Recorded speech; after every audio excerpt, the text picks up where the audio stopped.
ole hey tun rom chu ka du em main chin national day ya lai la ron sa lai la ki ka du em ma sexy tu rian mallan thui khera ngai lo ti lang to chu lai la ki nia chazula wa ta khan pon fen khu ta ngal re khu mulina fenga amal polang lo reng amara chu a sexy bertlat khami jan po khan chu wang chan sexy tu rian in mallan thui khera ngai lo thom hak lem khera ngai lo ti ron tilang ain khu kim khep khop ani amara chu atop hak lemin a kata ching deuh ta han phar chon alang ani maya chumi ni lawa chan in khu kim khep khop ta ka ni ma se che chon khami jana me chi khan a sexy berte zinga mini tlat ani da chu wang chon in ngai ka du ema azai thiama azai nia ochak le osang deuh ani lawa tin ochak deuh ani lawa R&B wai chi azai dam dap maya azai re reng hi tin music a hian in a thareu katia music wang chung an neng lawa nga hian ei keyboard a khoi thei maya guitar per thei maya la phu thei maya tin a fan stand IG engomon crash ten hena an thon du an fil du an khon khoma kha po athu ron siam thei maya chu tianga me charau pui chu ni ole ngai thang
cần rầm yang ai te tu cho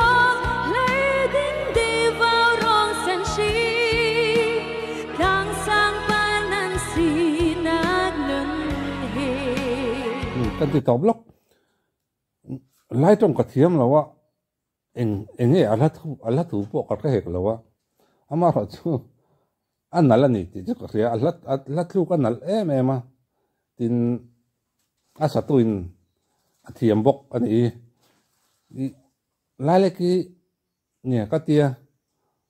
amai studio artist ani lawa live pon studio artist chau kan tiang chi ka anil tat lo live le studio angai reng tlat ani aw hi chuwang chon nin zai thiam eng lap oron sat thei maya sap lapo nal takina samaya mizo la nal takina sa hei tuna kanu nau lai ho la sa nal takina samaya zai thiam quality nei tha ni zelang nan panang mun kip le ram ki up hill ming lo te lai ram pa de tu pa nan si kan zabi lai lo kan sem na kan do kan lai parve dinga lai rom ni ro bian cha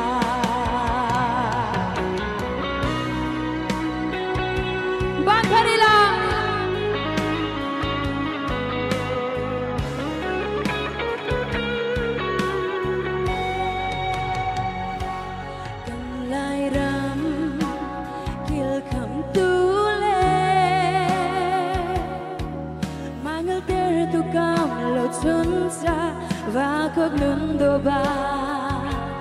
kan tlan mi lai ram par do kil kam tu alai lung put le zum tla kan sina kan lai ram li len ti peng tu pasal tra boy pani lai ram sarian kin mi kan si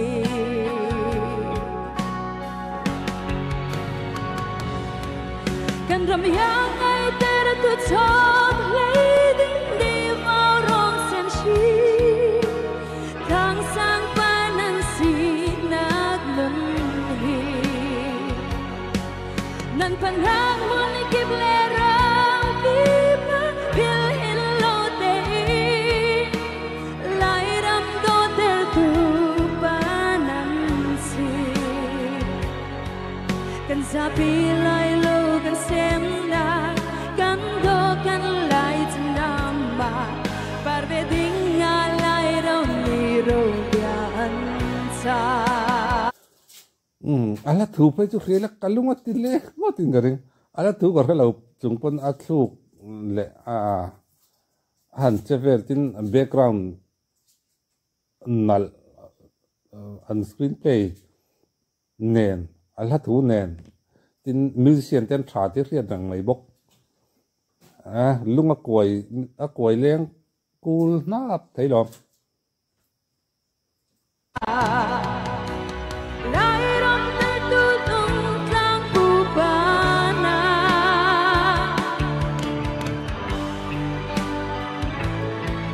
atu cha